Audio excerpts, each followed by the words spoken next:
Hello friends, आओ कुछ नया सीखते हैं चैनल में। आपका बहुत बहुत स्वागत है। मैंने बीएड किया था। बीएड की मेरी बुक है 4th सेमेस्टर की। इसका एक टॉपिक था जो बहुत ज़्यादा इम्पॉर्टेंट है, जो है वुड का घोषणा पत्र, जो कि 1854 में हुआ था, इसको हम वुड्स डिस्पैच कहते हैं।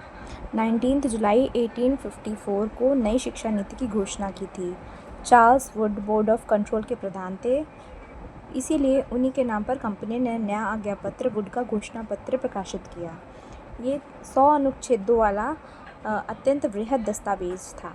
इस घोषणा पत्र के बाद भारतीय शिक्षा में बहुत प्रगति हुई, इसलिए कुछ विद्वानों के द्वारा वुड के घोषणा पत्र को भारतीय शिक्षा का महाधिकार पत्र की संज्ञा भी दी गई।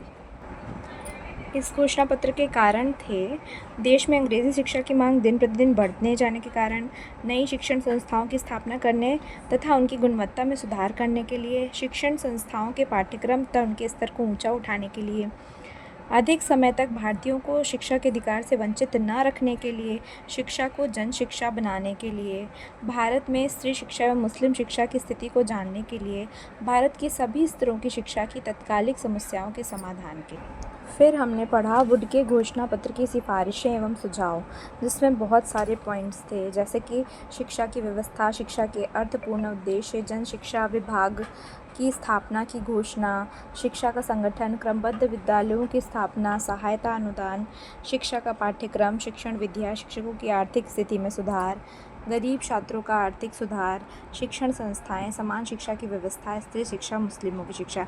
इतना कुछ मैंने पढ़ा, लेकिन मुझे बहुत समझ में नहीं आया, तो मैं इसका एक छोटा सा मैंने नोट्स बनाया है, मैं वो आपसे शेयर करती हूँ। ये मेरी रफ नोट्स है, इस राइटिंग पे ध्यान मत दीजिएगा, जिसमें मैंने लिखा हुआ है कि 1854 में ये वुड का घोषणा पत्र लाया गया था। इसे ही भारतीय शिक्षा, अंग्रेज़ी शिक्षा का मैग्ना कार्टा कहा जाता है, ठीक। और इसकी कई सिफारिशें थी, जैसे कि उच्च शिक्षा का माध्यम अंग्रेजी हो, लेकिन देशी भाषाओं को भी प्रोत्साहित किया जाए।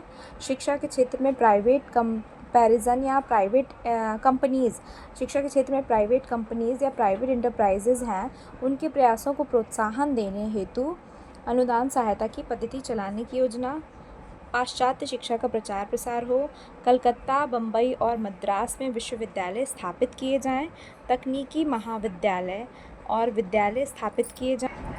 अध्यापकों के प्रशिक्षण हेतु अध्यापक प्रशिक्षण संस्थाओं की स्थापना की जाए। महिला शिक्षा को प्रोत्साहन दिया जाए। इस हर प्रांत में शिक्षा विभाग की स्थापना की जाए। सरकारी शिक्षा का स्वरूप धर्मनिरपेक्ष है। सो आज के लिए इतना ही। इसी तरह मैं अपने नोट्स आपके साथ शेयर करती रहूँगी। सो आज के लिए बाय बाय।